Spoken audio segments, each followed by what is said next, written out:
Hey, happy Friday. I just secured the bag, as they say. I just left Target. So I've been looking all over for this stuff. Fresh Pet. It's like a cat food cooked. Like, it's supposed to be like a home cooked cat food. I mean, I'm sure it's full of preservatives and stuff.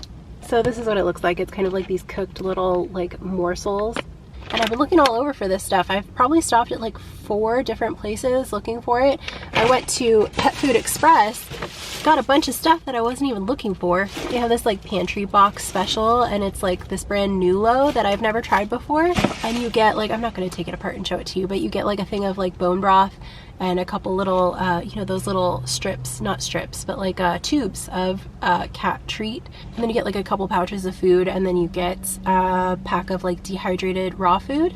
This is sounding like a pet food commercial, but I've been looking all over for, I wanted to get Fresh Pet specifically for Panson, and they've been like, I guess, having production issues, and they're like low stock pretty much everywhere. So I got hopeful when I looked on their website, and I think their website does mention the production issues, but then it has a store locator. But then I realized their store locator is just who stocks the stuff. It's not who has it in stock currently. So if you are looking for Fresh Pet, I had luck at Target, and I like Target because you can go to their website and type in, like, basically check the stock online before you go to the store, or you can schedule like a store pickup. I didn't do that. I just actually, I knew Target carried it, so I went to the Target in Rolling Hills, and from the parking lot I checked the stock, realized they didn't have it there, and then I came down to this Target in Torrance. So basically the reason I wanted to get it is because of Panson's mouth like being sensitive. I found that he has an easier time. It seems like he's not in favor of like the pate texture food. He seems like he has an easier time with like little bits of food. Like, so I've been getting him those like food pouches where it's like little chunky foods with like gravy and stuff like that. He's also always liked Stella and Chewy's. They have like dehydrated raw morsels that you then can like hydrate with either water or broth. He's always been a fan of that, but also at this stage in his life, he's gotten used to me giving him like a lot more variety. There are literally times that I will give him a plate of food with like 4 or 5 different options on it, and a lot of times he'll like just eat the whole thing. But if I just give him one thing, he will look at me like I shortchanged him and is like, where is my sampler platter? You know I'm too good for this. So anyway, I realized I don't think I've updated you guys on what is going on with Panson. I know I've talked about it on Instagram, and I think I said it at some point on YouTube, but I think it was like buried within the context of another video, and I just haven't talked about it since then. But basically, back in April, Panson was diagnosed with cancer, and it's a type of cancer that is typically pretty aggressive called squamous cell carcinoma, and he has a mass in his mouth. The good thing about this cancer is that it doesn't typically spread to the rest of the body, but the bad thing is that it is usually pretty aggressive. But thankfully in his case, I mean, a lot of people, unfortunately, after their diagnosis, they maybe get like a month or 2 left with their cat. But here we are almost 7 months later, and I would say most of that time he's been doing pretty good. But now we're getting to the point where he's a little more delicate. He needs a little more extra help. Like, I'm paying extra attention to like what kind of food he's liking and like what's working for him. Obviously, I'm trying to get him whatever he wants. And yeah, so this type of cancer, it doesn't really have any good treatment options. I mean, there are some people will pursue different types of treatment, but for us, I felt like the best match. I mean, we got diagnosed at our regular vet. I did go see an oncologist, and that was all the way up in where it was like Canoga Park or something. We went, he and I, Panson and I, we had a little road trip, and we went to go see the oncologist, and I really liked the doctor that we saw. And he kind of filled me in on like everything, what was going on, and making sure like I understood. This is like the main reason I wanted to see the oncologist, not because I thought we were going to pursue treatments, but because I just wanted to make sure I was understanding everything correctly, and wanted an expert to explain it to me. So I really liked the doctor that we saw, and he did fill me in on all of the options, but there wasn't really anything that I felt like that we should pursue. And Panson, I mean, he's probably 17 or 18. I've had him this month, it'll be 13 years. And when I adopted him from the vet hospital that I worked at the time, he was, they estimated he was between 5 and 7. So if he was 7 then, he would be like 20 now, and I don't think that's right. I think he was probably on the lower end of that. So either way, I mean, he would probably be like 17, 18 now. And so I didn't want to put him through anything that was too invasive, especially knowing that it might not get him too much extra time. Plus, we have been through some stuff with his health over the last few years. Like, he had pancreatitis, he had, I guess what we loosely call IBD, like just some digestive issues, sensitivities, inflammation, but he really like bounced back from that. We made some dietary changes, we got him on probiotics. We switched to a new vet who I really, really love. She's like an integrative vet, so she does kind of a balance of Eastern and Western medicine. She's also really supportive of like natural nutrition for pets, like home cooked food, raw food, etc. We actually did a nutrition consultation for her with her for Bruce. So I've been like making food for him at home.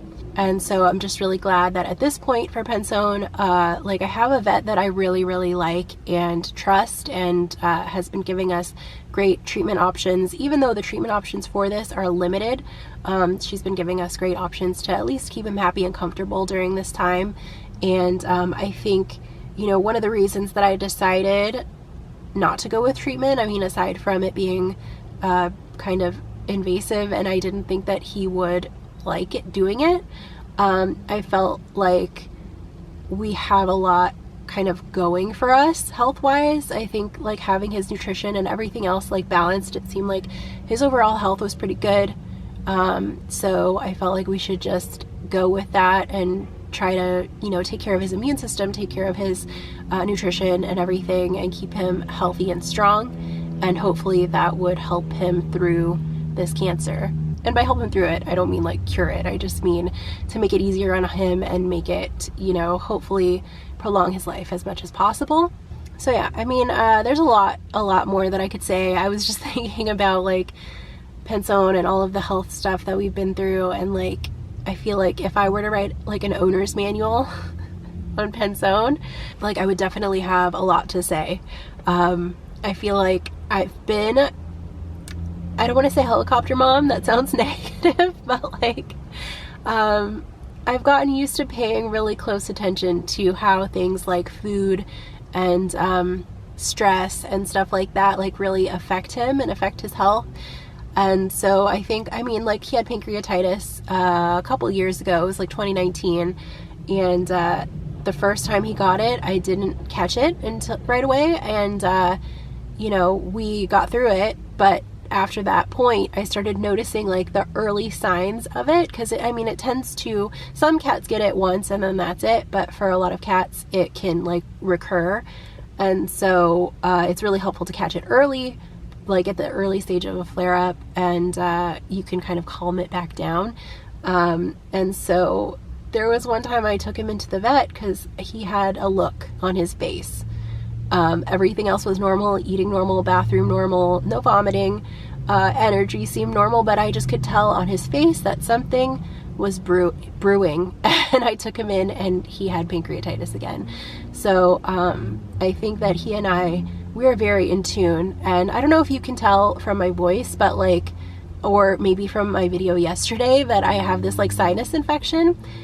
And speaking of being in tune, like I am convinced sort of that I might have gotten this from him, because one of his symptoms, and this is one of the earliest symptoms that I saw, like I think before he was even diagnosed with cancer, was that he was kind of sneezy. And he sleeps every night kind of curled up next to me, so we'd be sleeping peacefully, and then all of a sudden I would get woken up by him sneezing on my face. And I asked my vet at that time, like, I know this is gonna sound like a silly question, but can he get me sick if he sneezes on my face? And she laughed and she was like, technically it is not impossible, but it's very unlikely. And I was like, okay. And so I kind of just was like, okay, he's probably not going to get me sick. I don't need to worry. I mean, it's kind of gross having a cat sneeze on your face. I mean, it's like endearing, but also gross. But I was like, but he's not going to get me sick. But at this point, I feel like, you know, it's probably about a year later. And I feel like if you get sneezed on your face by a cat enough times, then the odds are higher, maybe. Like maybe it goes from very unlikely to like somewhat unlikely, or very unlikely to like maybe. But I don't know. Anyway, last night we had a cuddle session and sniffle session, and that's what I'm about to go do now, is go back home and we're gonna watch TV. I'm gonna eat ice cream. He's gonna eat his fresh pet, and yeah, watch some TV, hang out in our PJs, and just chill.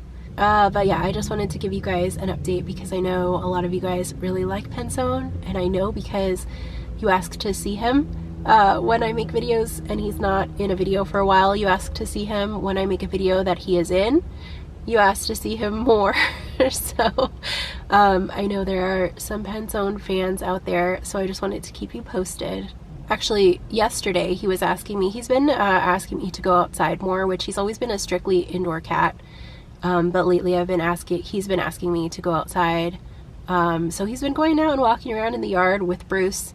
And yesterday he was asking me a couple times to go out, and it was like dark out. And I'm like, dude, you gotta wait until tomorrow. So I think we'll probably do that first. We'll hang out outside and we'll have our snack, and then we'll chill. I also brought this cat harness. This used to belong to my other cat, Remy, who passed away a few years ago. He was real old. Like I said, Panson I don't think could possibly be 20. Remy could very believably have been 20. I only had him for a few years, but he was a very old man. So, but Remy was an outside, he was like an alley cat before I got him. I mean, he obviously had lived with someone, and then he was living in the alley behind my house, and a neighbor was feeding him, and one day I found him and he looked very sick, and so I took him in, and then he was my cat after that. He was diabetic, and he was a good boy. He was a very strange animal, but he was good. Anyway, because he had been outside for so long, I felt like I wanted to see if he wanted to go out on a leash and harness, and he did. He totally was confident and comfortable wearing the harness and like going outside, walking around, exploring. He hated being in a cat carrier too, so even on our vet appointments, like I said, he was diabetic, so we would go to see our vet and I would just take him on the leash and harness and like hold him in the lobby. And I feel like most cats would freak out and absolutely hate that. But he seemed like he enjoyed it. Like he liked being around people. He was like a confident, like old grumpy man. He kind of reminded me of like a grumpy old like war veteran, kind of like he didn't really care what other people thought of him. Kind of, you know who he reminded me of a little bit? Carl Fredricksen, like from the movie Up. He kind of had that kind of vibe. Anyway, this was his harness, so I'm going to try it with Panson probably tonight and see if he will tolerate it. I put a harness on him years ago and he just froze, like he wouldn't walk. He was not interested in it at all. But I think that now that he is more confident going outside in general, he might be more open to wearing the harness, if it means he can explore more like in the front yard and like around the neighborhood and whatever. So we'll try it. We'll see how it goes. I'll keep you posted. And yeah, I gotta go get this in the fridge and get this in Panson's tummy. So thanks for watching, and I'll see you tomorrow.